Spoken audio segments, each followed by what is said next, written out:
Friends, welcome to the class. आज की topic है hyper sensitivity reactions. So basically what is it? It is actually an exaggerated response to an exogenous stimuli और something endogenous which is perceived as an exogenous stimulus. So मैंने जैसे आपको बताया था, immunity का एक इम्पॉर्टेंट फंक्शन ये भी है कि जो उसका फंक्शन है वो रेगुलेट और कंट्रोल प्रॉपरली हो। अगर ये अनकंट्रोल्ड रिएक्शन किसी भी एंटीजन की तरफ होता है एंड इन्फ्लेमेशन एक्सेस होगा, तो that is harmful to the body and that comes under the hyper sensitivity reaction. These are basically 4 types. So these are actually type 1, type 2, type 3 and type 4. Type 1 is also known as immediate hypersensitivity. Type 2 is the antibody mediated.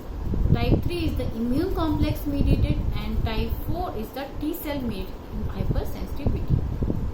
So type 1 to type 3 are actually somehow involve the antibodies. थोड़ा बहुत antibody का role तीनों में है. Only the type 4 is the one which has only the T cell mediated immunity involved. Friends, तो type 1 hyper sensitivity reaction के लिए आपको बेसिकली थोड़ा बहुत इम्यूनिटी का जो मैंने आपको पढ़ाया है वो आपको रिवाइज करना पड़ सकता है. सो उसमें क्या है, आपको बताया था कि एंटीजन प्रेजेंटिंग सेल जो है प्रेजेंट करेगा एंटीजन नाइव टी सेल को और मैच्योर होगा एंड फाइनली वो क्या करेगा कि बी सेल को एक्टिवेट करके उसकी स्पेसिफिक आईजी एंटीबॉडीज प्रोड्यूस करेगा. तो ये पहली मीटिंग जो है एलर्जन से सपोज पोलन ग्रेन से मीटिंग हुई और आईजी प्रोड्यूस हो गए, तो उसके लिए उस पोलन ग्रेन के लिए आईजी बॉडी में है. तो जैसे ही वो पोलन ग्रेन अगेन उस पेशेंट को इंटरेक्ट करेगा, जो मास्ट सेल्स के ऊपर FC एप्सिलॉन R1 रिसेप्टर है उसमें जाके ये आईजी बाइंड कर जाएगा. ओके, तो ये आईजी बाइंड कर जाएगा. कई एलर्जेंस आएंगे और ये समझ लीजिए पोलन ग्रेन है. ये इन रिसेप्टर्स का क्रॉस लिंकिंग, इसमें कई रिसेप्टर हैं, it's not only the one, there are many receptors. So there will be a cross linking of receptors. So this will stimulate the activation of mast cells. Apart from that, हम complement system भी side by side activated होता है. तो C5a, C3a जो जिनको आप एनाफाइलर toxins भी कहते हैं, ये भी इसमें हेल्प करेंगे. आप बताइए, मास्ट सेल्स के अंदर होते हैं हिस्टामिन ग्रैन्यूल्स. एक्टिवेशन होते ही ये जो है लीक कर जाएंगे और बॉडी में आ जाएंगे और इनका काम क्या होगा, 2 तरह का. एक इमीडिएट हाइपर सेंसिटिविटी, उसी वक्त within minutes there will be action and also there will be late phase reaction that may takes from 2 to 24 hours. So these pre form mediators जो होते हैं, मीडिएटर्स ऑफ इन्फ्लेमेशन जो उसमें है mast cells में, क्या क्या हो सकते हैं. मेनली आपको याद रखना हिस्टामिन जो होता है निकलते ही स्मूथ मसल कॉन्ट्रैक्शन कराएगा ब्रोंकस में या वैस्कुलर परमेबिलिटी इंक्रीज कराएगा. साथ ही साथ there are many proteolytic enzymes like chymase and tryptase which will again lyse करेगा सारा मैकेनिज्म, पूरा जो एक्स्ट्रासेलुलर मैट्रिक्स है पूरा लाइज कर देगा और टिश्यू डैमेज करेगा. प्रोटियोग्लाइकन्स भी हैं जो पैकेजिंग कराएंगे इन सब ग्रैन्यूल्स की. ग्रैन्यूल्स अच्छे से फॉर्म में रहेंगे. Leukotrienes again vascular permeability increase करेगा, स्मूथ मसल कॉन्ट्रैक्शंस कराएगा और कीमोटैक्सिस में भी इंपॉर्टेंट रोल प्ले करेगा. साइटोकाइंस में tumour necrosis factor, interleukin 1 and chemokines होंगे. एंड अगेन आप याद रखें इंटरल्यूकिन 5 जो कि सबसे इंपॉर्टेंट है, इस्नोफिलिक एक्टिवेटिंग साइटोकाइन है, इसका बहुत इंपॉर्टेंट रोल है जो मैंने आपको पहले बताया. Interleukin 5 has the important role in these allergic reactions.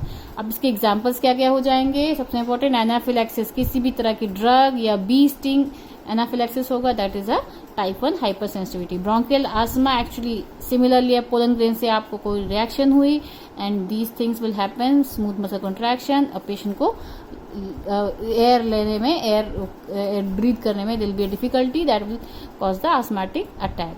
Allergic rhinitis and food allergies में भी टाइप 1 हाइपर सेंसिटिविटी का ही रोल होता है.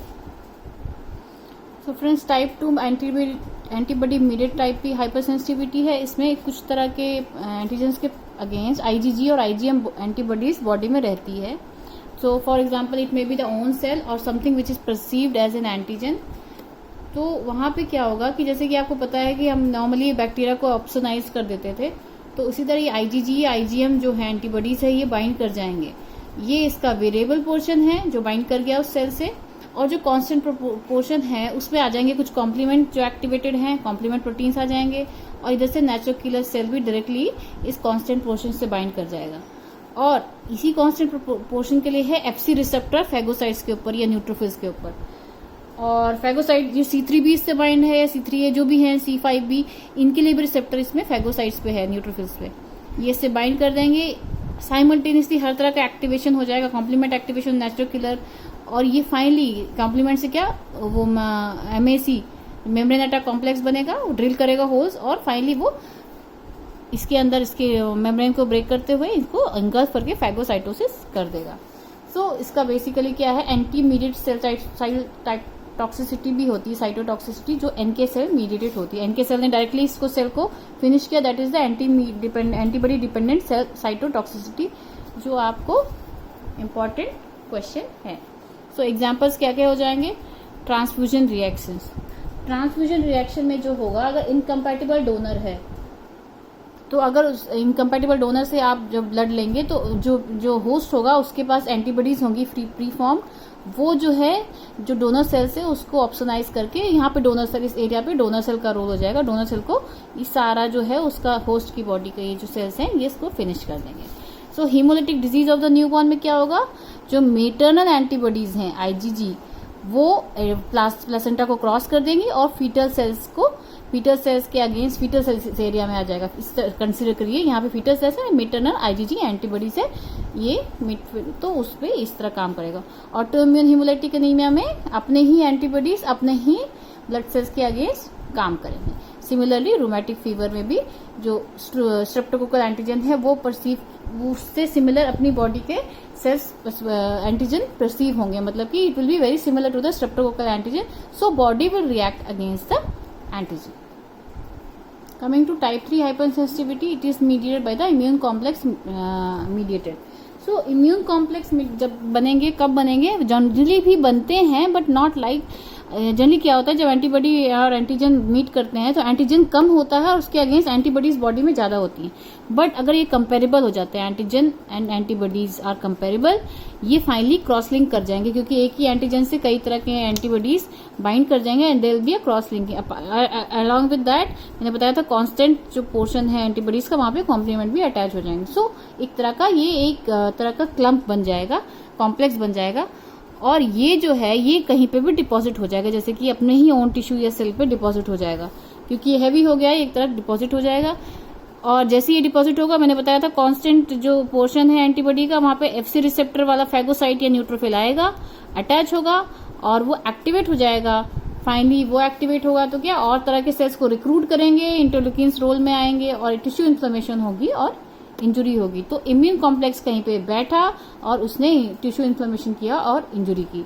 सो ये किस तरह के, इसके एग्जांपल्स क्या क्या हो जाएंगे, सिस्टेमिक लूपस एरिथमेटोसिस, इसमें जो अपने न्यूक्लियर एंटीजेंस है वो प्लांट हो जाएंगे, आपके जनरली सर्कुलेट करेंगे या प्लांट करेंगे किडनी में, तो उस तरह का नेफ्राइटिस या स्किन लीजन्स इसमें प्रेजेंट कर सकता है। पोस्ट स्ट्रेप्टोकोकल ग्लोमेरुलर नेफ्राइटिस में क्या होगा कि जो स्ट्रेप्टोकोकल के सेल वॉल एंटीजन है वो ग्लोमेरुलर बेसमेंट मेम्ब्रेन में प्लांट हो जाएंगे और उसके अगेंस्ट रिएक्शन होगा और वहां पे भी इस तरह का immune complex mediated hypersensitivity हो। Third one is the reactive arthritis, में bacteria antigens like Yersinia involve होता है, that's not the rheumatoid arthritis, sorry. Coming to the type 4 hypersensitivity और T cell mediated hypersensitivity, ये एक delayed type का response है, around 24 to 48 hours तक आता है response after the antigen exposure. इसमें जो होता है, पहले जो antigen CD4 plus T sales या CD8 प्लस T सेल्स जो सेंसिटाइज हैं एक एंटीजन के अगेंस्ट, ये जो है अगली बार जब एंटीजन आएगा तो ये जो सेल्स हैं T हेल्पर सेल्स जो प्रोड्यूस हुए थे, ये और इंटरल्यूकिन 12 प्रोड्यूस करके और सारे TH1 T सेल्स प्रोड्यूस कराएंगे।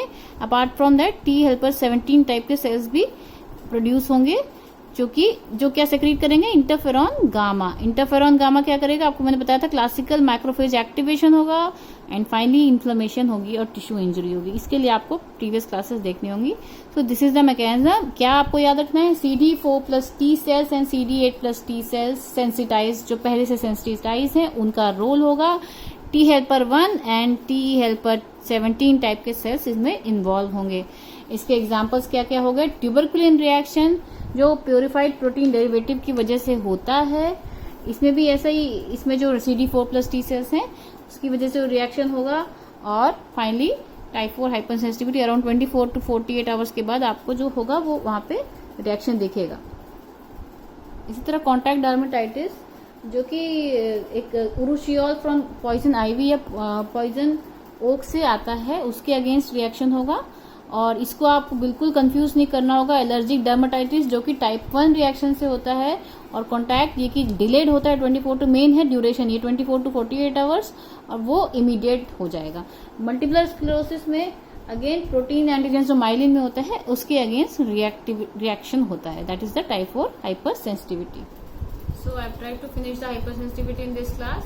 Even though if you have any doubts, you can ask in the comment section, and if you like the class, give a like and subscribe the channel.